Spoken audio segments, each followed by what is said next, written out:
हे दोस्तों, आप सबका मेरे चैनल पे स्वागत है।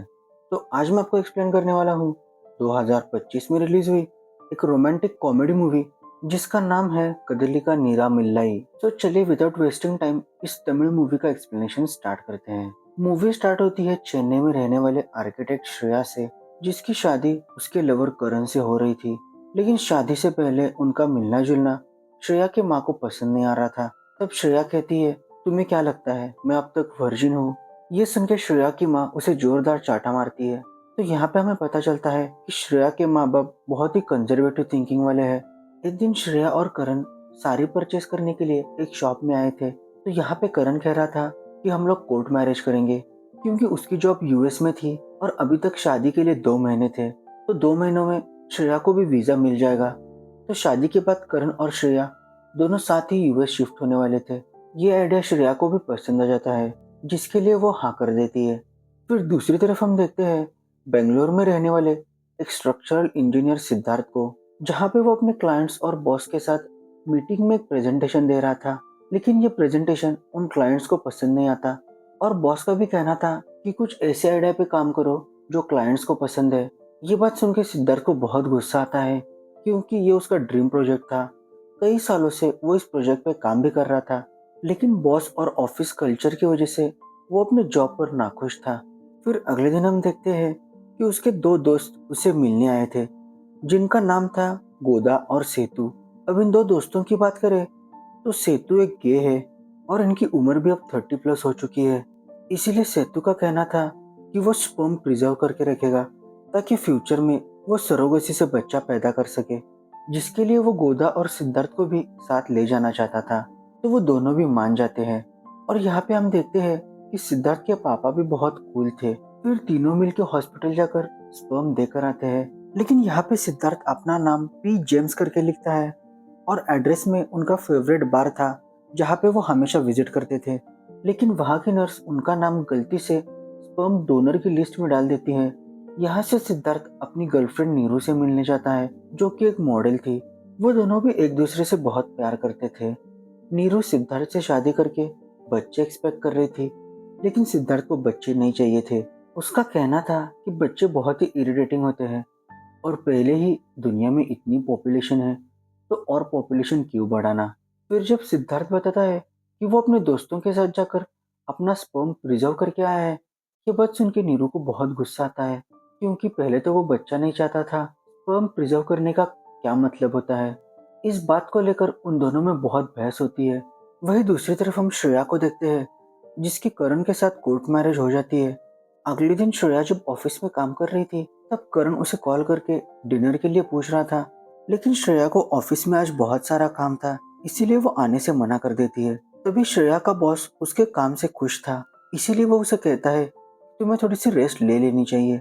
ये सुन के श्रेया खुश होकर करण से मिलने उसके अपार्टमेंट चली जाती है। वो उसे सरप्राइज देना चाहती थी, इसीलिए बिना बताए ही वो उसके फ्लैट के अंदर चली जाती है।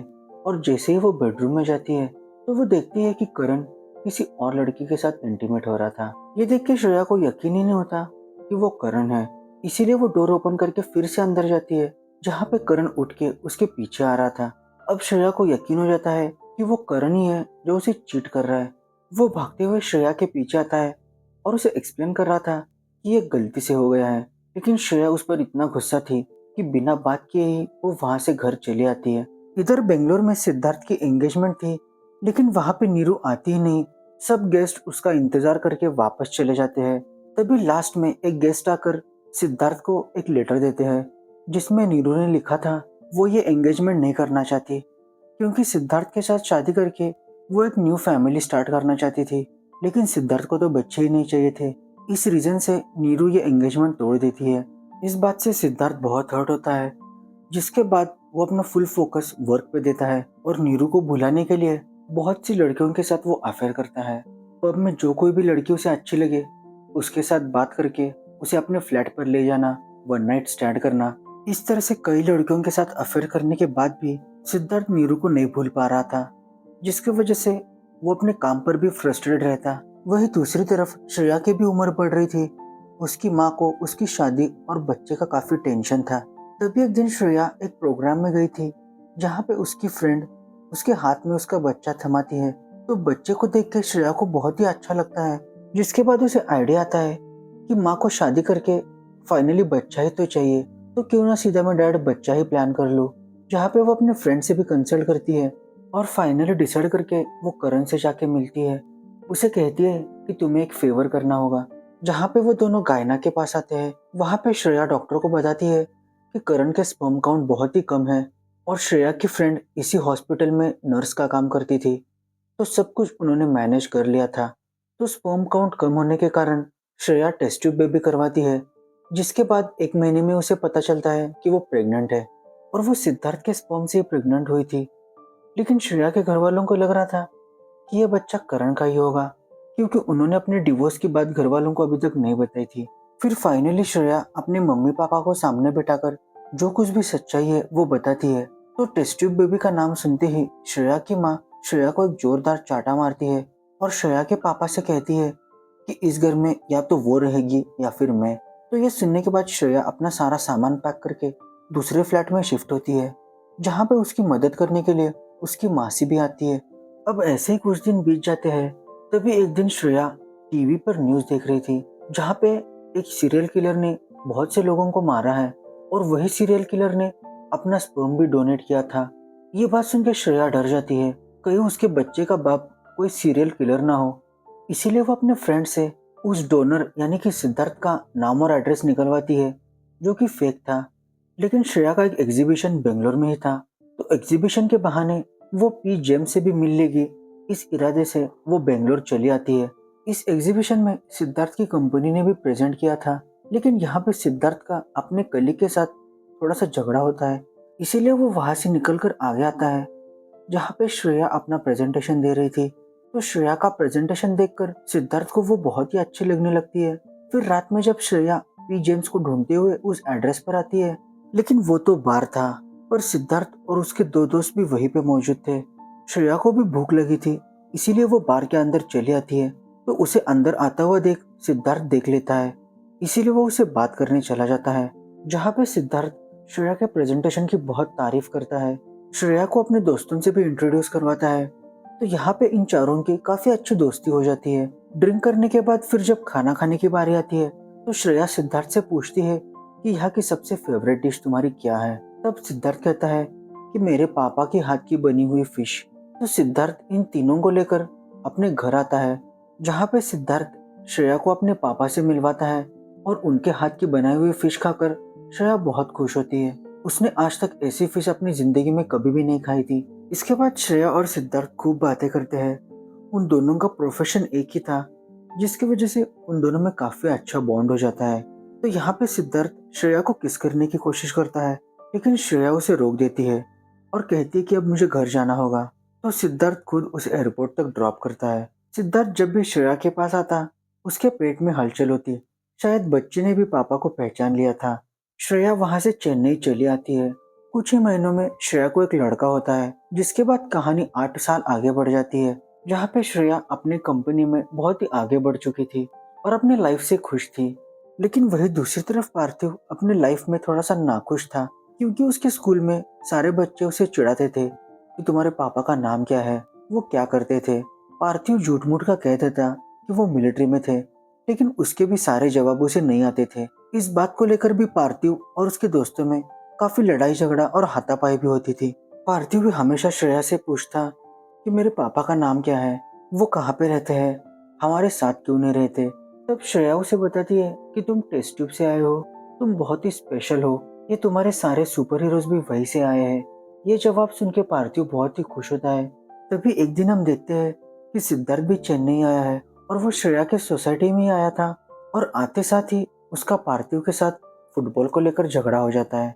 अगले दिन हमें पता चलता है कि एक कॉन्ट्रैक्ट को लेकर सिद्धार्थ चेन्नई आया था, जहाँ पे सिद्धार्थ और श्रेया राइवल्स थे, लेकिन उन दोनों में काफी अच्छी दोस्ती थी। इसीलिए उन्होंने अपनी पर्सनल लाइफ और प्रोफेशनल लाइफ को अलग अलग रखा था। सिद्धार्थ का फ्लैट भी श्रेया के ही सोसाइटी में था, और फुटबॉल को लेकर पार्थिव के साथ जो झगड़ा हुआ था, तो नया फुटबॉल दिलवाकर वो पार्थिव के साथ सेटलमेंट कर देता है, और उन दोनों के बीच में भी अब अच्छी दोस्ती हो गई थी। पार्थिव को फुटबॉल का बहुत शौक था, लेकिन उसके दोस्त उसे अपने टीम में नहीं ले रहे थे, इसीलिए सिद्धार्थ खुद उसे फुटबॉल सिखाने लगता है। तभी एक दिन श्रेया जब ऑफिस से घर पर आती है तो पार्थिव घर में नहीं था। पूरे सोसाइटी में ढूंढने के बावजूद भी वो कहीं पे भी नहीं मिलता। फाइनली वो सिद्धार्थ से भी आकर पूछती है, लेकिन वो उसके पास भी नहीं था। तो वो डिसाइड करते हैं कि हम पुलिस कंप्लेंट करेंगे। फिर फाइनली लेट नाइट पुलिस वालों को सिद्धार्थ रेलवे स्टेशन से मिलता है, जहाँ पे वो बेंगलोर जाने वाली ट्रेन का इंतजार कर रहा था। श्रेया के पूछने पर पार्थिव बताता है कि मासी के साथ बात करते हुए मैंने सुना था कि पापा बेंगलोर में रहते हैं, इसीलिए उनसे मिलने के लिए मैं बेंगलोर ट्रेन से जा रहा था। इस बात का श्रेया को बहुत बुरा लगता है, जिसके बाद से श्रेया पार्थिव का और ख्याल रखने लगी। पार्थिव को सोसाइटी के बच्चे फुटबॉल खेलने के लिए नहीं ले रहे थे, इसलिए सिद्धार्थ उसे दूसरे फुटबॉल क्लब में ज्वाइन करवाता है, जहाँ पे उसकी खूब ट्रेनिंग होती है। जिसके बाद पार्थिव एक बहुत ही अच्छा प्लेयर बन के उभरता है। अपने स्कूल के फुटबॉल गेम में वो सबसे ज्यादा गोल करता है। जिसके बाद से अब पार्थिव सिद्धार्थ के साथ बहुत खुश रहने लगा। एक दिन श्रेया सिद्धार्थ को बताती है कि ना ही मेरा डाइवोर्स हुआ है और ना ही मेरे हस्बैंड की मौत हुई है। पार्थिव को मैंने आईवीएफ से कंसीव किया है। उसके पापा को ढूंढने की मैंने कोशिश की, तभी उस दिन मैं तुमसे बार में मिली थी। यहाँ पे मुझे लग रहा था कि शायद सिद्धार्थ को पता चल जाए कि पार्थिव उसका ही बेटा है, लेकिन ऐसा नहीं होता। जिसके बाद अगले दिन हम देखते हैं कि श्रेया के मासी की तबीयत खराब हो जाती है और उसी दिन श्रेया को बेंगलोर जाना था अपने काम के सिलसिले में। तो श्रेया अपनी फ्लाइट कैंसिल करके अपनी मासी के साथ रुक जाती है, लेकिन मासी का कहना था कि तुम्हें काम को पहले प्रेफरेंस देनी चाहिए। फिर तभी जब सिद्धार्थ आता है तो वो भी बेंगलोर ही जा रहा था, इसीलिए श्रेया पार्थिव को लेकर सिद्धार्थ के साथ बेंगलोर चली आती है और इधर मासी को भी रेस्ट मिल जाती है। यहाँ पे सिद्धार्थ श्रेया और पार्थिव को अपने घर पर ही लेकर आता है। यहाँ पे पार्थिव और सिद्धार्थ के पापा की काफी अच्छी दोस्ती हो जाती है। सिद्धार्थ के पापा स्टेट लेवल फुटबॉल प्लेयर थे। सिद्धार्थ भी काफी अच्छा फुटबॉल खेलता था, लेकिन स्टडीज की वजह से वो पीछे छूट गया। इसी वजह से पार्थिव के अंदर भी फुटबॉल का बहुत शौक था। इसीलिए सिद्धार्थ के पापा पार्थिव को फुटबॉल के स्किल्स सिखा रहे थे। तभी सिद्धार्थ का फ्रेंड गोंडा उसकी एक्स गर्लफ्रेंड नीरू को लेकर आता है। नीरू को देखकर सिद्धार्थ शॉक था, क्योंकि 8 साल बाद पहली बार नीरू उससे मिलने आई थी। वो कहती है कि मैंने रियलाइज किया कि मैं तुम्हारे बगैर नहीं रह सकती और आज भी मैं तुमसे प्यार करती हूँ। ये सुन के सिद्धार्थ को और झटका लगता है, लेकिन ये सुनने के बाद भी सिद्धार्थ खुश नहीं था और नीरू और सिद्धार्थ को एक साथ देखकर श्रेया भी जेलस फील कर रही थी। फिर अगले दिन सिद्धार्थ नीरू से कहता है कि वो बेंगलोर जा रहा है। तब नीरू भी उससे कहती है कि मेरा भी काम है, तो चारों मिलकर साथ बेंगलोर चले आते हैं। यहाँ पे नीरू सिद्धार्थ के साथ ही रुकती है। वो उसके साथ टाइम स्पेंड करना चाहती थी, लेकिन नीरू को सिद्धार्थ काफी बदला बदला सा लग रहा था। वो उसके साथ इतना खुश नहीं था और जब वो सिद्धार्थ को श्रेया के साथ देखती तो उसके साथ वो काफी खुश था। तो नीरू समझ जाती है कि सिद्धार्थ का उसमें इंटरेस्ट खत्म हो चुका है। इसीलिए एक दिन नीरू सिद्धार्थ से कहती है कि वो तुम दोनों के बीच में नहीं आएगी और वो उसे कहती है कि तुम्हारी खुशी श्रेया में ही है, तुम उसे प्रपोज कर दो। ऐसा कह के नीरू चेन्नई वापस चली आती है। जिसके बाद श्रेया का सिद्धार्थ को कॉल आता है और वो सिद्धार्थ और नीरू को पार्थिव के बर्थडे पर इनवाइट कर रही थी। फिर शाम में बर्थडे के लिए पार्थिव सिद्धार्थ का इंतजार कर रहा था। उसके सब फ्रेंड्स और रिलेटिव्स आ गए थे, लेकिन सिद्धार्थ लेट था और वो आयरन मैन के गेटअप में आया था, जिसे देख के पार्थिव बहुत ही खुश होता है। जिसके बाद सब लोग मिलके पार्थिव का बर्थडे सेलिब्रेट करने लगते हैं। पार्थिव और सिद्धार्थ को एक साथ देखकर श्रेया भी बहुत खुश थी, क्योंकि सिद्धार्थ के आने के बाद पार्थिव ने एक बार भी पापा के बारे में श्रेया से नहीं पूछा था। जिसके बाद श्रेया काम में बिजी हो जाती है और सिद्धार्थ उसका वॉशरूम यूज करने उसके बेडरूम में जाता है, जहाँ पे उसका लैपटॉप ओपन था। तो वो श्रेया के प्रोजेक्ट के बारे में देख रहा था। तभी रूम में श्रेया आ जाती है और श्रेया को लग रहा था कि सिद्धार्थ ने पार्थिव के साथ दोस्ती अपने प्रोजेक्ट को हासिल करने के लिए ही की है। इस बात से श्रेया बहुत ही गुस्सा होती है। सिद्धार्थ उसे समझाने की कोशिश कर रहा था कि प्रोजेक्ट उसे ऑलरेडी मिल चुका है, मैं तो बस तुम्हारा प्रोजेक्ट देख रहा था। लेकिन वो उसकी एक भी नहीं सुनती और घर से बाहर जाने के लिए कहती है। फिर अगले दिन जब श्रेया कंपनी में जाती है तब उसे पता चलता है उसका प्रोजेक्ट सिलेक्ट हो गया है। तो लास्ट में सिद्धार्थ और श्रेया के 2 प्रोजेक्ट ही फाइनल लिस्ट में थे, लेकिन सिद्धार्थ ने अपना नाम पीछे ले लिया था। तो लगभग सिद्धार्थ का प्रोजेक्ट फाइनल ही था, लेकिन उसने अपना नाम पीछे लेने की वजह से ये प्रोजेक्ट श्रेया को मिल गया। ये सुनने के बाद श्रेया को रियलाइज होता है कि उसने कितनी बड़ी गलती कर दी है। उसे लग रहा था कि ये प्रोजेक्ट पाने के लिए सिद्धार्थ कुछ भी कर सकता है, तो उसने अपना नाम पीछे क्यों लिया। इसके बाद श्रेया जब घर पर आती है तो पार्थिव घर से गायब था। वो पूरे सोसाइटी में भी ढूंढती है, लेकिन वो कहीं पर भी नहीं था। पार्थिव की गुम होने की न्यूज सुनने के बाद श्रेया की माँ भी पहली बार उसे मिलने आई थी, तो उसने भी अब श्रेया को माफ कर दिया था। अब सब लोग मिलकर पार्थिव को ढूंढ रहे थे। तभी सिद्धार्थ का कॉल आता है कि पार्थिव बेंगलोर आया है उसके घर पर और वो उसे लेकर चेन्नई वापस आ जाएगा। ये सुनकर श्रेया थोड़ी सी रिलैक्स होती है। फिर अगले दिन जब सिद्धार्थ पार्थिव को लेकर चेन्नई आता है तो वो उसे सीधा स्कूल ग्राउंड पर लेकर आता है, क्योंकि आज उसकी फुटबॉल मैच थी। यहाँ पे श्रेया सिद्धार्थ से पूछती है कि तुमने अपना प्रोजेक्ट वापस क्यों लिया। तब सिद्धार्थ बताता है कि मैं कई सालों से ये जॉब क्विट करने की सोच रहा था। मुझे इसमें कोई इंटरेस्ट नहीं है। मेरा जो ड्रीम प्रोजेक्ट है मैं उस पर काम करने की सोच रहा हूँ, और जब से तुम मेरी ज़िंदगी में वापस आई हो मुझे एक नई उम्मीद मिली है। तो क्या तुम मेरे साथ इस प्रोजेक्ट पर एज ए पार्टनर काम करोगी। और वो ये भी कहता है कि वो उसे बहुत प्यार करता है और पार्थिव को अपने बेटे की तरह ही रखेगा। ये बात सुन के श्रेया भी खुश थी, क्योंकि वो भी उससे प्यार करती थी और सबसे इम्पोर्टेंट पार्थिव को भी सिद्धार्थ पसंद था। फिर अगले दिन हम देखते हैं कि सिद्धार्थ का गे दोस्त सेतु अपने पार्टनर के साथ शादी कर रहा था, तो सिद्धार्थ श्रेया और पार्थिव के साथ वहां पे चला जाता है। शादी के बाद जब सिद्धार्थ सेतु गोंडा बात कर रहे थे तब सेतु बताता है कि मुझे स्पर्म बैंक से कॉल आया था कि हम तीनों का स्पर्म मिसप्लेस हो गया है, तो स्पर्म देने के लिए वो फिर से बुला रहे थे।